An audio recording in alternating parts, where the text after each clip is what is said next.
Josh, I mean, I guess just start with the last 3 months for you. What have they been like? You start with the recruiting, re-recruiting of the old players, the new recruiting. How'd all that go? It was a balancing act. I think I spoke about it several times with numerous amount of media folk. I mean, you certainly didn't want to bring somebody into your roster, and especially with you're trying to build a foundation, right? And you got a certain amount of kids you think you can rely on that's going to stick around, but you never know bringing someone in during that 30-day period. Well, whether they're going to upset the boat and rock the boat a little bit with somebody you already have on the roster. So it was a very delicate situation.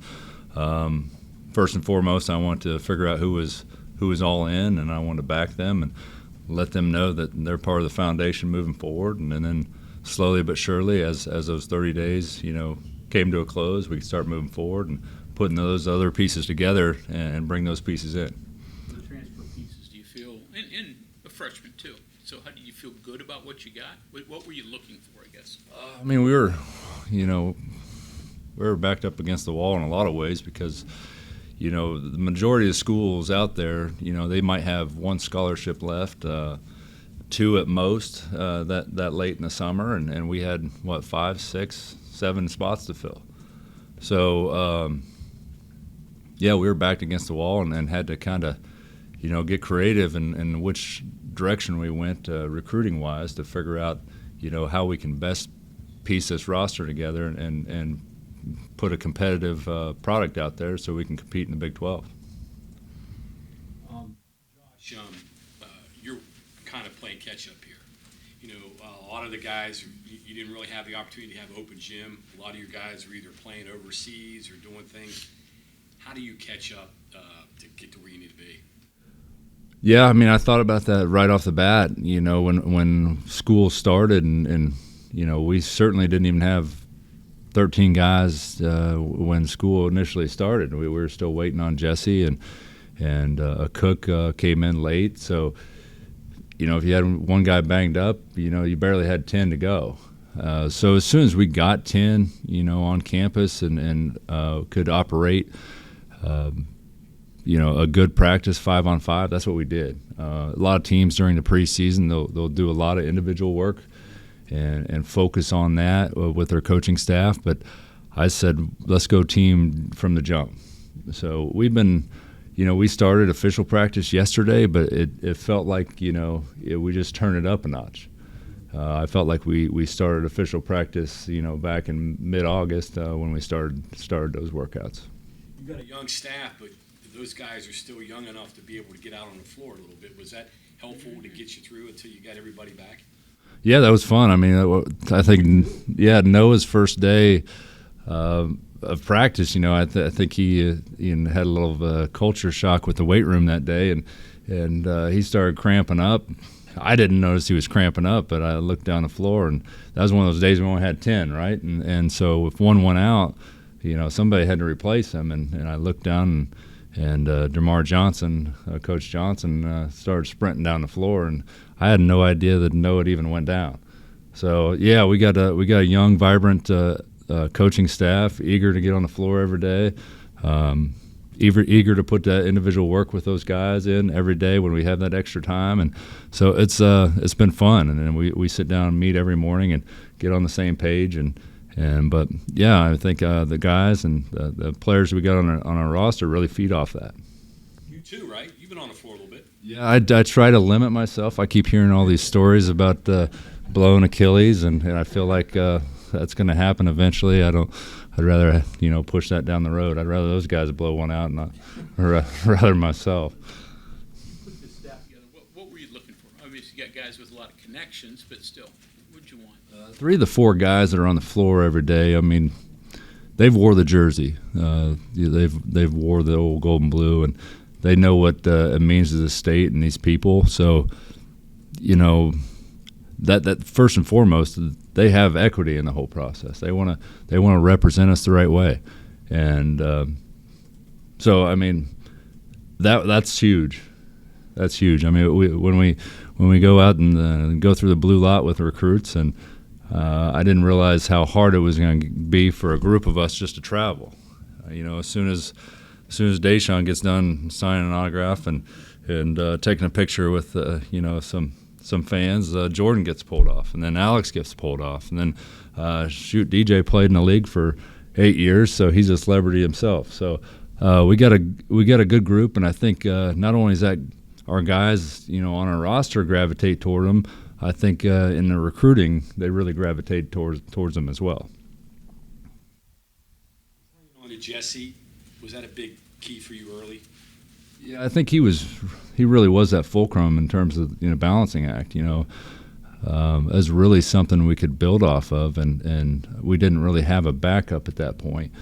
So, and that was certainly something we tried to shore up at the end of the summer, that we probably, there wasn't a lot out there to back him up. So, yes, he was probably the critical piece that we wanted to make sure we maintained throughout the summer and we could build off. Anytime you look at championship teams, they have a really good point guard and they have a really good big, and then they have a lot of good pieces around them. So that was my main concern, keeping Jesse and keeping Kerr and having those guys to build around. Josh, along those lines, Kerr did put his name in the portal, came back. Jose put it and came back. Others put it in and went else. What were the resonating things there, the differences between the guys who did go in and came back and then the guys who did go in and went elsewhere? I think the timing in a lot of ways. I mean, several of them went in before I got the job. That whole week was critical, and I think some of them would have left anyway. Certainly during the course, even before everything went down, Coach Huggins, I mean, we were looking at bringing certain pieces in to really load up the roster, but I had my concerns that certain guys would leave if we could brought those pieces in anyway.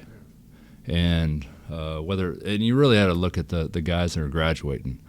Those guys that were graduating and have immediate eligibility, you wonder if they're going to take that chance and whether they're just being patient and waiting until the end of the summer to, throw themselves out there.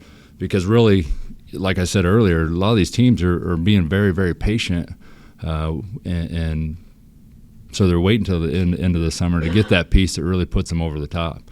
So, they might go all out for that piece, and that gives the players a lot of leverage. The situations then with Kerr and Jose going in and then coming back to West Virginia, what were those situations like? Did you kind of expect that, or just, I wasn't going to hold it back by any means. So each school has different philosophies on how quick they put them in. I think there's a certain time period that they have to if the player comes in, signs the paperwork, and they have to put their name in the portal officially.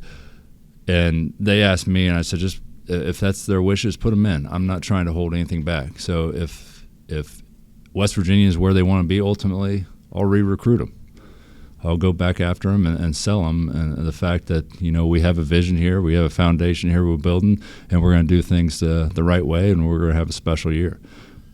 There aren't many people who have been in situations quite like you find yourself in, from replacing a Hall of Famer to getting a job without applying for it, really, never having coached the game. I mean, what kind of pressure is there being an interim, yet you can't be an interim in a situation? Right, and I don't look at it as an interim. I have a big picture on my wall from the press conference, and there's a huge interim tag in the background, and I stare at that every day. But I look at it as a challenge, and from a personal standpoint, I think I can provide a lot of growth for myself by staring at that every day and understanding, okay, I am the head coach. I'm the head coach for 10 months, and that's the way I look at it. So I have the opportunity to prove myself and build this program to where it needs to be. Now, is there a lot of pressure? Absolutely, there's a lot of pressure. But I'm excited to take it on and excited to take on that challenge. How long did it take you to battle the battle you had to fight within yourself as to whether to take that and, be guaranteed, a lot of money for 10 months, but just 10 months? Through the week process, I didn't really think of I was thinking more of how do I take care of the guys that we have on our roster. That was my job. I was an assistant coach here at West Virginia under Coach Huggins. Their foundation got crippled, and I did everything I can during that week to build that foundation up for them and be that support system for them. So everything happened so fast, and you look back and like how I got the job, and I looked at a lot of different, there's no case study for this. I couldn't go back and look, okay, who's been through this? Who can I call? There really wasn't that case study to where I could make that phone call and get some guidance. I did talk to several people that went through similar situations. I mean, Joe Mazzulla presented a great amount of perspective, but his situation certainly wasn't like mine. Rodney Terry went through it, but they were halfway through the season. His situation certainly wasn't like mine. And you said, yeah, have never been a head coach, but I'm taking this thing day by day, and we're learning, and we're growing, and we're figuring this out together. How did you get the job? I mean, what did they call you and out of the blue, or Well, that first day, I mean, when all the turmoil was going on, and Ren met with the team. He met with the staff. I was coming back off the road recruiting and trying to get back as soon as I could because everything was off the table. Everybody was headed back. It was during a recruiting period. I got home after those meetings. I was a little bit shell-shocked as to where everything's going to go. Certainly trying to do everything I could with my family to figure out how we, I put them in a good place mentally. And I got a phone call from Ren, and he said, if you don't mind, Coach, if you haven't left, please stop by my office. And I said, I'll be there in 20 minutes. So we sat down, and he looked at me for leadership during that week to provide that guidance for the guys and keep everything in working order. And I always say, do the best you can at the job you have. That's what I did. I was still under contract for another 9-10 days, if I remember right. So I was going to do everything I could to keep everything together and keep that transition smooth, however that transition went. I did during that time frame. I said, can I get my opportunity to interview and sell myself? And 100%, he said, throughout this process, you'll get that chance. I'll give anybody on the staff that wants that chance. And he 100% pulled through on that and had several different interviews throughout the week. I tell people a lot of times, he put me through the ringer. He made sure I was the man for the job and made sure I was ready for it for sure. Josh, the photo on your wall, if I can go back to that, your idea, someone close to you, or did you just happen to notice it because someone gave you this nice picture and you can't ignore that? Well, I mean, I certainly wanted to. There's a lot of wall space in that office that I'm a minimalist in a lot of ways. I don't like clutter, so I didn't have a lot of things to put in the office when I moved in, and it was a little bit awkward moving in for the first time because I've sat in that office so many times from across from a Hall of Fame coach that gave me the opportunity 17 years ago. So. I stared up at that blank white wall and figured, what the heck, what am I going to put up there? So I reached out to Dale Sparks and I said, hey, I'm a big family guy, and it was great to have my family at the press conference, and I knew he was there taking pictures, and I said, hey, can you make me a collage? I don't think he intended to put that big interim tag up there, but if you look at it, it's a side photo. Profile photo in the background on the TV. It just had a big interim graphic, and I when it came in and he put it on the wall, I looked up there and said, that's going to be great motivation every day. Along these same lines, the way everybody's kind of fixated upon the portal and the work you guys have done, but you grabbed freshmen for this year, but also some of the, I know you can't talk specifically, but some of the future recruiting you're doing. That's what somebody's going to be here for a while probably plans to do too. Is that integral for? Yeah, I think anybody be doing themselves a disservice if they didn't look at the macro side of things. I mean, I'm put in place to be a leader of West Virginia basketball, so I'm going to do what's best for West Virginia basketball. That's first and foremost. So I'm not going to leave if things go south with Josh Eilert here at the helm. I want it to be put West Virginia in the best place possible. So, yeah, I'm going to recruit for the future. And, there's a couple pieces on the rosters now that, Noah can't play this year, but he's going to help us every day and scout team. And next year he's going to be prepared to make a, big statement for the Mountaineers. So he's going to help in the future here, whether I'm here or not, and I fully intend to be here. As of today, what does this team do well, and what do you expect them to do well? We're really good. Our offense is really coming along. Defensively, I every time I sit in a staff meeting, we drill defense and we drill defense and we drill defense, and I worry that every time we get to 5-on-5, we probably don't do as good a job of carrying all those things over. So that's probably my biggest concern, carrying some of those things over, and because you look at these rosters, it's such a revolving door. So all these guys have their, I think we got 4 fifth-year guys. They've all come from different defensive backgrounds. So trying to figure that out and think it's going to happen right away, it's not. Jesse sat in a zone and 2-3 zone at Syracuse for 4 years. So, and like I talked about earlier, we don't have a whole lot of depth there at the 5. So one of my main focuses is trying to keep him out of foul trouble. I need him on the floor. Offensively, I think we're really getting there. Each and every day we're making progress, and now that I got a little more time to work with him every day and can slow things down with myself and the assistants, I think we're going to get there. But we're excited about that, and we're trying to play as fast as we can. Really push the ball and put the playmakers, get the playmakers involved, and keep Kerr in a decision-making mode, because he's a pass-first guy and he's going to get everybody involved. So that's exciting. That's exciting to me. But yeah, I have my concerns on the defensive end. But we're day 2 of practice today, so we're going to get there. What about this specifically offensive? You want to spread the floor, or what's your philosophy in terms of offense? Well, my philosophy is.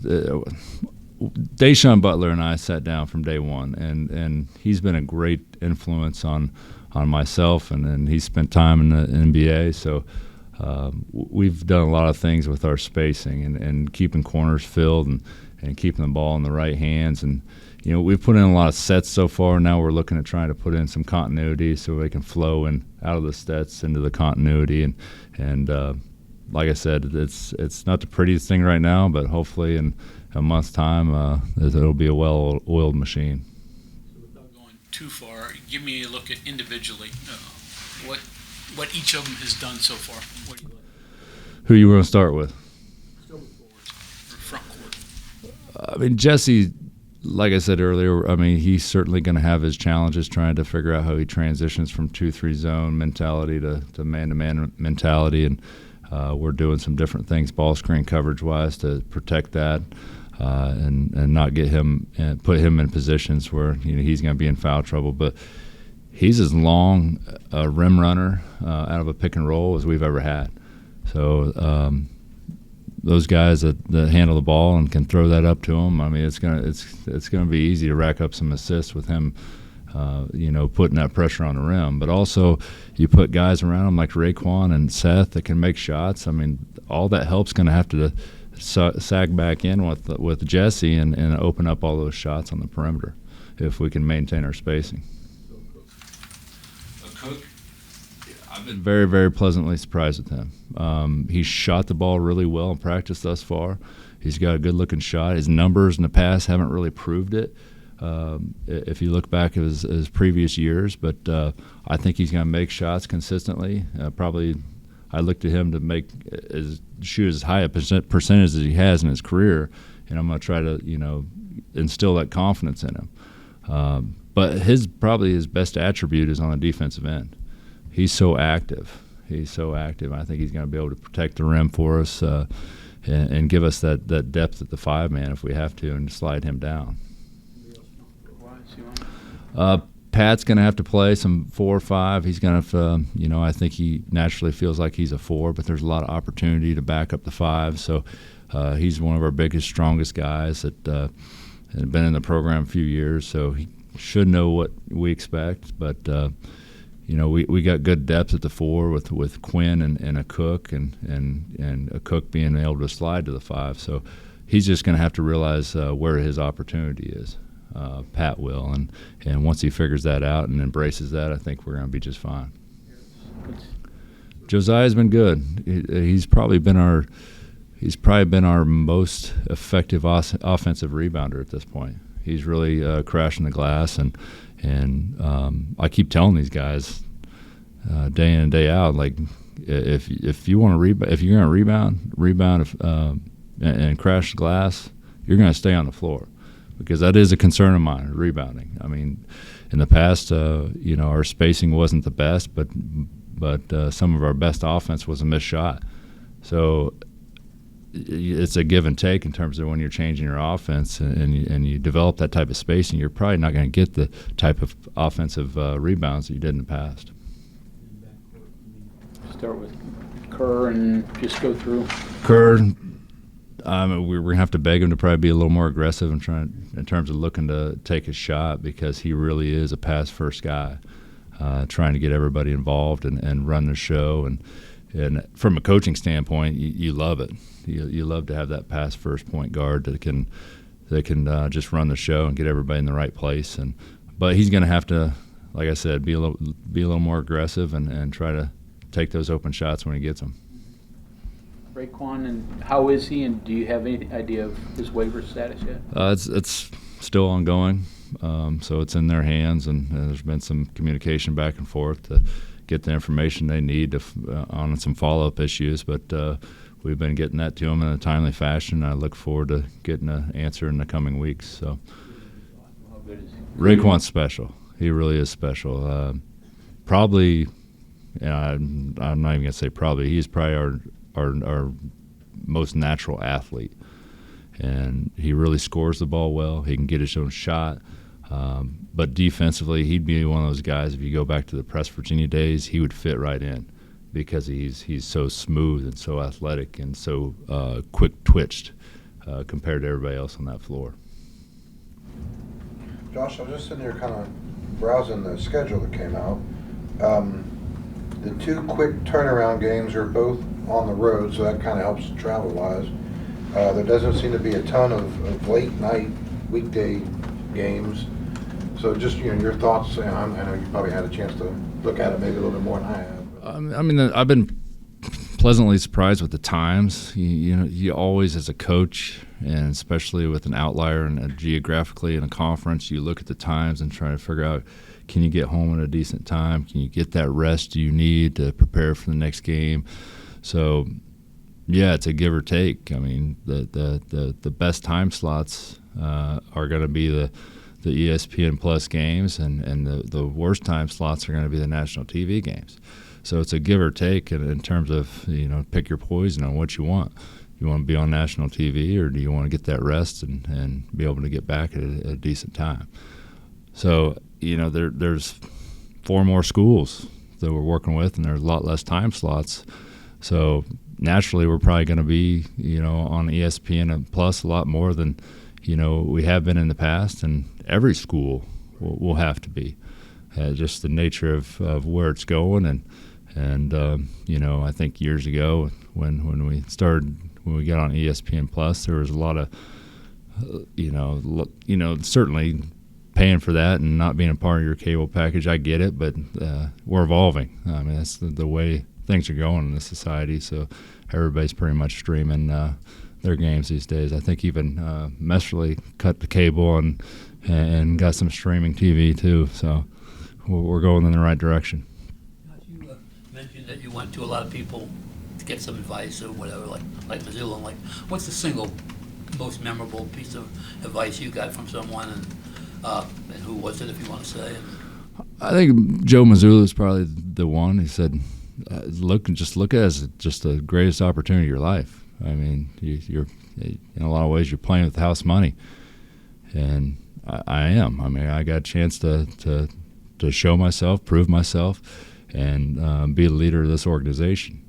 And he said, there's going to be a lot of challenges, and certainly control what you can control. And that's helped me sleep at night when I'm staring at the ceiling trying to figure out, how I navigate this challenge or that challenge. And a lot of it is out of your control. And you bring a great attitude to work every day, and you carry on as a leadership and leadership as an organization. I look at myself as a CEO of the basketball program and put people in the right position to succeed. And I think everybody's pulling in the right direction, and we're off to a great start. You mentioned Bembry, but I'm also looking here too. You've got a lot of size in the backcourt. Was that by design? Yeah, I mean, it certainly was. I love long, athletic guys. We didn't have a lot of, we were kind of backed against the wall in terms of recruiting, so we couldn't be real picky in terms of what we were getting. Certainly Jesse was handpicked early. A cook that was a nice surprise late to really give us that depth. Ali came in, and he's going to give us great minutes every day on the floor. I mean, Jesse is going to be challenged every day because of that size he's got to go against every day. So he's going to be a nice piece for us every day in practice, and shoot, we might throw him out there and he might help us in a game if need be. So Jeremiah, you mentioned him. I've always loved big, long guards, athletic guards. Kerr's not big and athletic and long, but he's a pass-first guy, and to have some type of 1-2 punch and bring somebody in if Kerr can't guard a specific guy or a really athletic guy, you got somebody with long athleticism to counterpunch. So Jeremiah's come along, but he hasn't played a bounce of college basketball. So he's got a long ways to go, and hopefully we can get him there sooner than later. I'm wondering now that practice has started, you don't have to worry about the portal anymore or scheduling or distraction. It's just about basketball now, it would seem like. Is that in a sense a big sense of relief? It is.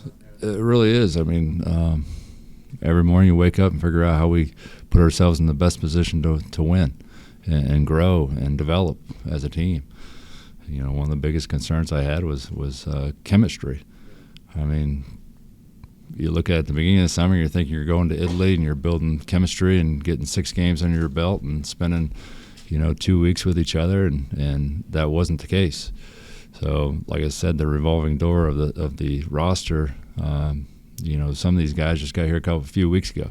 So we're trying to do everything we can as a team and build that chemistry. And you could have the best pieces in the world, but if they don't work together and mesh, it ain't going to work. So it's certainly something that I've been concerned with and trying to be cognizant of as we move forward to build that chemistry. I'm kind of curious about, like you were talking about, you said you were talking about with Missoula. I mean, his situation was obviously a little different, but he still had to go through the sense of the unknown until it became official for him.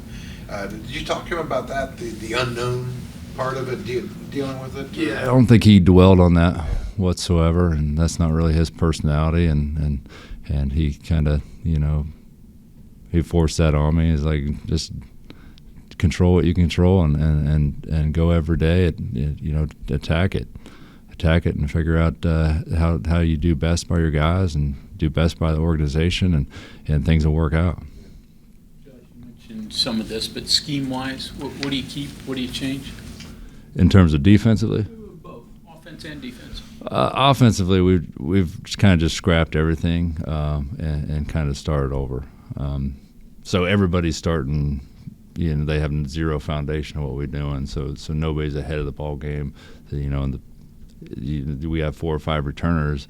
If I'd have kept everything, they'd have a little more to go off of. But I told everybody from the beginning in the team meeting, I said we're starting over fresh. So you got to put, and you returners even have to put just as much time learning everything and understanding everything. So everybody's starting, from the same starting line. Defense, how much keep, how much you change? Defensively, I'm trying to keep as much as possible, but knowing there are certain challenges, and we'd had the same challenges regardless of different guys and how they did things differently. I mean, with 4 or 5 fifth-year guys, and they all, have their own philosophies that they're carrying with them. Trying to get them all on the same page has been a challenge, but that's something we'll continue to fight and drill each and every day to get to the point that we're working together and doing things, we can read off each other defensively. Roster versatility, do you think you have enough for guys that can maybe play multiple positions so you can maximize it and help your depth a little bit? I think so. I think we have enough. I feel good about 8 or 9 guys right now, trying to get that 10, 11th guy in the fold and be able to, you try to go through these challenges in your head, figure out, if there's an injury or if someone's in foul trouble. I mean, how do you fill those holes? So schematically in your mind, you try to do that ahead of time. But we really haven't got to a point in practice where I'm separating what I consider probably our likely starting 5 to our scout team. So I'm trying at this point to mix and match as many combinations as possible and balance the team so we have very, very competitive practices and everybody plays with each and everybody. And we're really doing a good job, and Tyler Chang's done an excellent job of feeding me all the information in terms of the lineups and who's the most effective lineup and what combinations together are giving me the best plus minuses. And so I've been using a lot of that data to kind of sort through it as I plan practice each and every day. I was going to ask you, are you a big analytics guy? Yes and no. I certainly put a lot more into it than what probably Coach Huggins did. So I'll use it, and I try to, utilize Tyler Chang as much as possible because some of that information you got to take with a grain of salt, but others you can really do some good things with it and help yourself, put yourself in a position to be, strategically, have that advantage. Josh, I guess similarly, and not changing things because they were one way and you want to do it your way, but you talked about rest. There's different things people do for when they lift and how often they lift. More modern, I guess. Yeah. Are there things like that you've sought to put in, but maybe you don't want to do too much too fast, or maybe? Yeah, I'm 100% more mindful of that, and always have been. I'm not old school in those ways. I'm going to utilize all the information we have to try to maximize. And Sean Brown's awesome at this. And we have an open line of communication. We're in each other's office every day trying to figure out, how we build up. We're not to that point right now. Right now, we're to a point where we're just trying to be, as conditioned as possible and ready to play a game. And so it's the dog days of practice, really. But when we get closer to time, we're competing. We're going to try to maximize our legs and use some of that information to our advantage to where we're competing at the highest level possible. What's James Dickey brought to the staff so far? He's been awesome. He's been. I like to consider him the ultimate glue guy in a lot of ways. He's that role guy that has zero ego, that can provide a lot of wisdom. He's been through the trenches in college basketball, whether it be as an assistant, whether it be a head coach for decade plus at the Power 5 level. So having him being able to mentor each and every one of us, he has a lot of wisdom to share and has zero ego about it. He just wants to help in any way possible, and he's just been a breath of fresh air for everybody in the organization. Will he be on the bench and involved in game strategy? Yeah, he's on the floor and he sees things differently and is always taking notes, and whether it be for myself or whether it be for our assistant coaches and how they operate. I mean, they're all new assistant coaches to a degree. I mean, DJ's got a half a year under his belt, but everybody else it's their first year as an assistant coach. It's my first year as a head coach. And for him to be able to, provide that guidance and to them as well as myself and be that calming force for everybody, I think it's going to be absolutely wonderful to have him around each and every day, and it has been so far. How will you do in terms of your staff? Will you continue to have multiple guys do scouts and work ahead? Or I know some people now are having one person do it. No, I mean, I want those guys to all be involved. I have 4 assistant coaches that are on the floor actively working with our guys every day. You mentioned Coach Dickey. He's kind of in that advisory role that kind of floats. But I got 4 guys that do the scouting, and we've already broke down the schedule and worked through each and every responsibility for each one of those assistant coaches. But they'll all be involved in scouting, and I have full faith in each and every one of them, and they have a great attention to detail, and they're eager to take the scouting world on and really dive into their opponents and get started. And that's really helpful when you look at, it's 14 or 13 opponents compared to 9, and so we have a lot more we got to dive into. So dividing that by 4 instead of 3 is a lot easier. Will you have input? Because I know that was your deal. You did a lot of the scouting. Yeah, and in the first couple weeks, so we dove right into all that stuff and how I see things, and a lot of the things we did in the past had a lot to do with my presence as a video coordinator and how we did that scouting since day one when we got on campus in 2007. So I made sure they knew that I wanted them to really focus heavily on scouting our opponents and making sure we were to a point we could take things away and really disrupt everybody's offense defensively. So I think that's as important as anything we do. If you weren't sitting here talking to us, you were sitting here talking to the fans right now. What message would you give them about the way they approach this season? As maybe whether patience for you or patience for the team or what to expectations? I wouldn't say patience whatsoever. I'd say give us your full support, and I think you're going to be very pleasantly surprised. We're going to play with a chip on our shoulder, and the state's always kind of operated with a chip on their shoulder. So I would say to them, give us your full support, and I think we'll feed off of it, and you're going to see things that you probably didn't realize you're going to see.